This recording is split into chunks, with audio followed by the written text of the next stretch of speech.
Ya,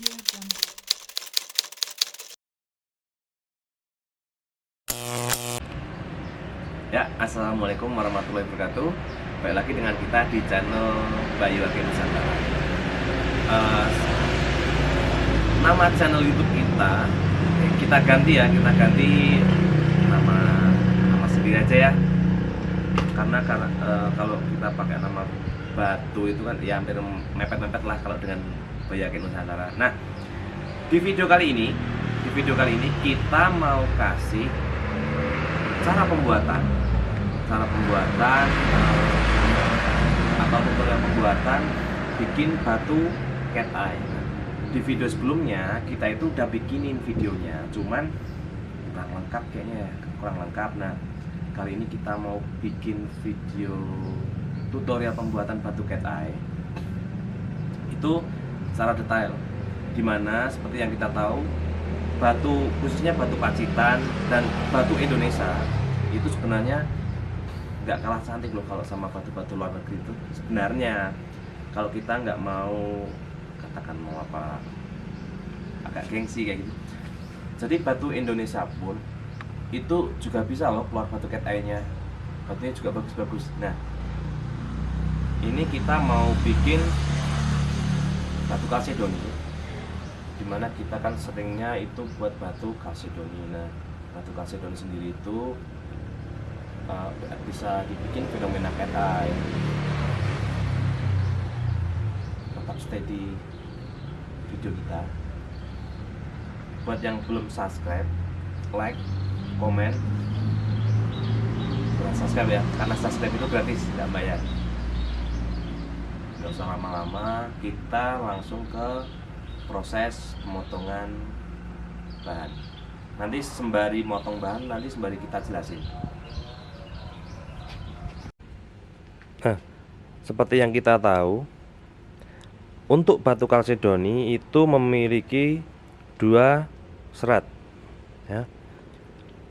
Serat lurus ini bisa kita lihat ya, serat lurus ini. Kalau untuk bagian sini ini serat lurus, ini serat tidur.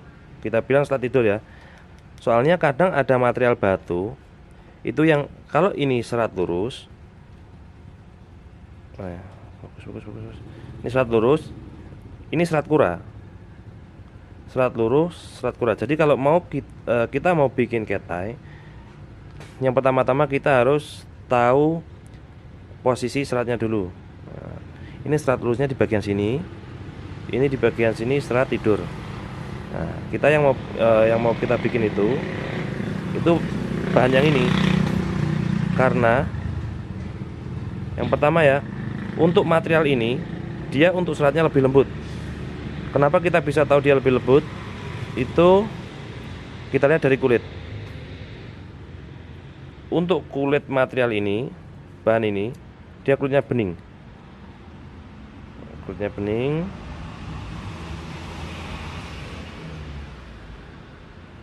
Nggak kelihatan untuk seratnya. Berbeda dengan material seperti ini. Ya, ini kan. Untuk yang masuk ke dalam ini udah fix ya. Kalau bahan model seperti ini serat udah jaminan sampai masuk dalam. Sampai sini seperti ini, sampai belakang pun sama. Seperti ini, sampai belakang pun sama. Sampai di sini dia juga masih ada seratnya. Berbeda dengan karakter bahan yang modelnya seperti ini. Ini nggak ada seratnya, dia bisa clean. Nah, pertama-tama yang mau kita lakukan adalah memotong dulu. Kita potong dulu, kita tentukan alurnya. Untuk alur cat eye, ini kan lurusnya seperti ini, turun ke bawah seperti ini. Ini alur cat eye. Beda lagi kalau kita bikin seperti ini atau bawahnya sini, kita bikin katakan model kabocon mumbul seperti ini. Dia lasernya bakal di samping, giwangnya bakal di samping seperti anggur. Jadi untuk membuat anggur itu sebenarnya hanya teknik pemotongan.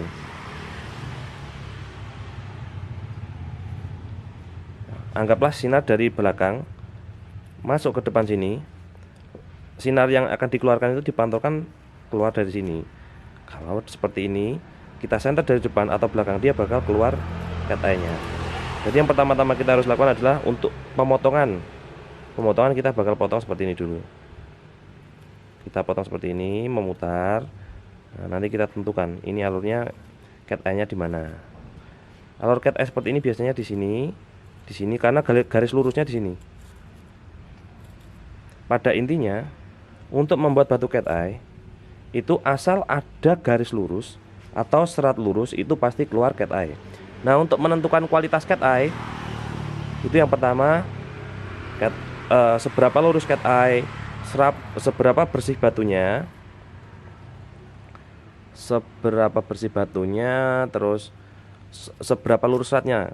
Jadi kalau untuk model serat yang seperti ini cat eye-nya bakal bengkok-bengkok karena dari seratnya pun udah bengkok-bengkok. Nah, kalau seperti ini seratnya dia lurus.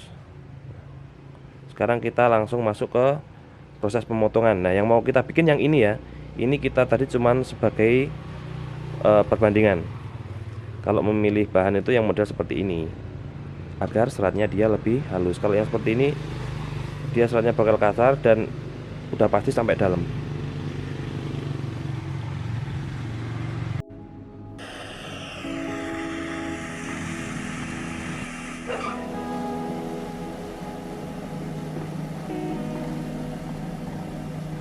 Oke, di proses yang pertama ya, seperti biasanya kita ke proses pemotongan bahan. Sebelumnya tadi kita udah jelasin bagaimana cara penentuan untuk membuat fenomena cat eye.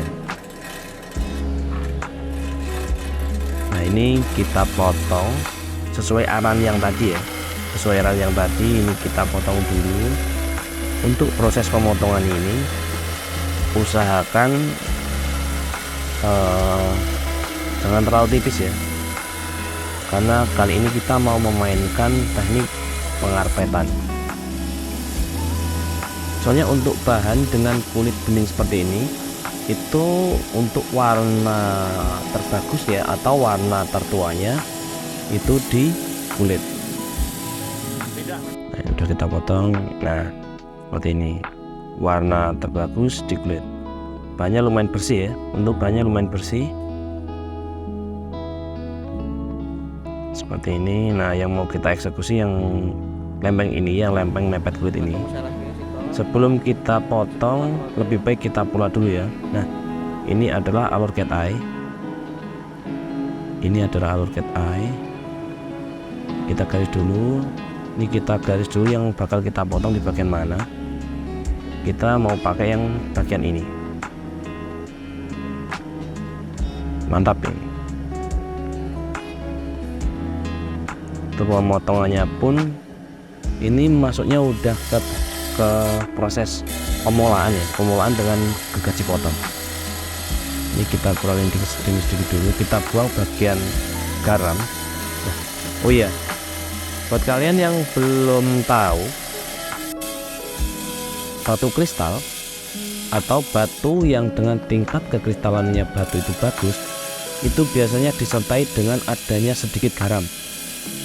Entah itu di tengah, entah itu di pinggir, itu pasti ada garamnya. Nah, ini jadi 2 piece. Cuman yang satu kecil ya. Ini model gosokan ini kita buat model seperti pandan. Oke, sekarang kita masuk ke proses pembentukan dengan batu gerinda atau gerindasa. Di sini kita memakai kocor air ya. Karena kalau tidak memakai kocor air untuk kejernihan, untuk pengkilapan batunya, kilau batunya itu sebenarnya entah ini sugesti atau enggak ya, tapi yang biasa kita lakukan, batu itu lebih bagus kalau kita pembuatannya mulai dari penggerindaan sampai pengaplasan itu tidak menggunakan air. Nah, kali ini kita mau proses dengan menggunakan air karena udah berkali-kali kalau kita pembuatannya itu nggak sabar, batu itu rawan pecah. Sangat sayang kalau batu pecah ya. Cuman kalau kita mau sabar sedikit demi sedikit, itu kita saranin bagus pakai kocor air. Cuman jangan lupa pakai masker safety ya, karena abu dari batu terus dari gerindanya pun juga lumayan berbahaya untuk kesehatan. Ini masih kita pola-pola lagi, rencananya mau kita bikin agak tipis dan nanti kita ikat sekalian ya. Ini kita bakal ikat sekalian. Ini warnanya masih terlalu merah, kita mau agak tipisin dikit biar lasternya lebih nyala.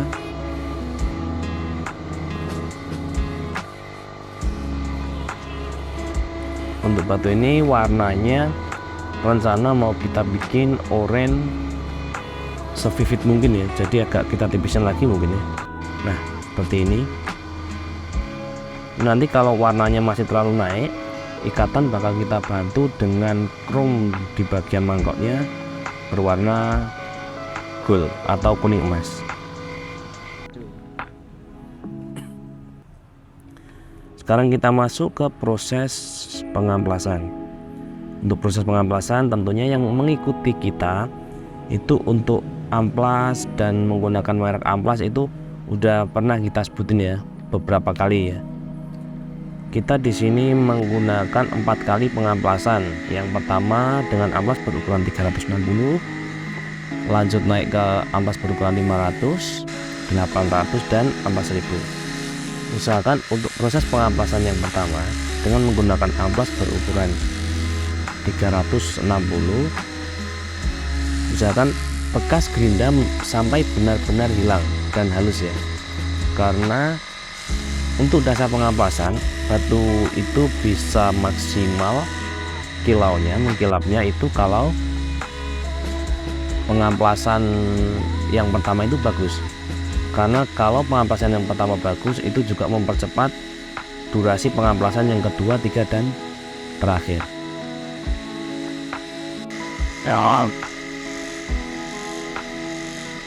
Nah ini kita masuk ke pengamplasan yang kedua. Kita amplas dengan menggunakan amplas berukuran 500.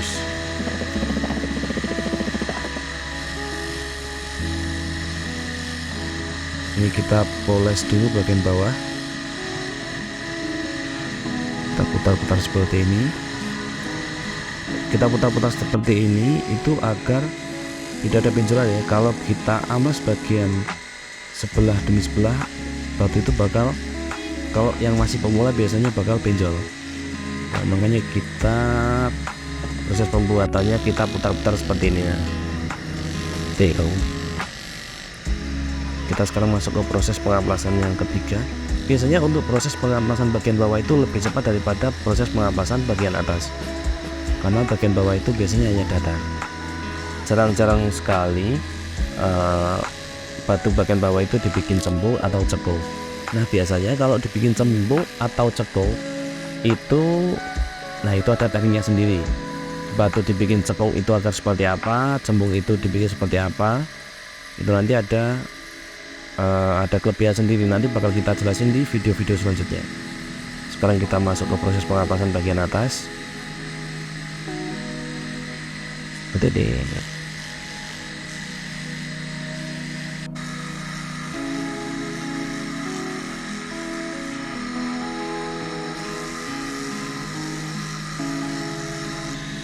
Masih kita amplas-amplas seperti ini, kita putar-putar. Kalau pengamplasan bagian bawah enak ya, nggak perlu putar-putar, sudah bisa halus. Kalau ini kita agak putar-putar lagi seperti ini, soalnya agar tidak terjadi benjolan atau seperti kateng-kateng ya. Kita putar-putar seperti ini. Ini di proses pengamplasan yang pertama. Sekarang kita masuk ke proses pengamplasan yang kedua.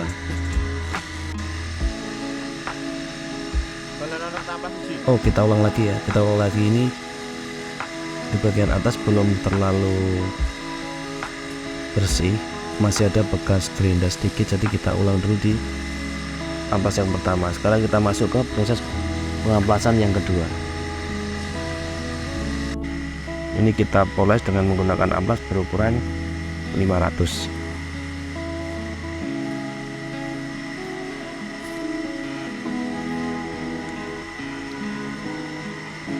Sekarang kita lanjut ke proses pengamplasan yang ketiga, itu dengan menggunakan amplas berukuran 800.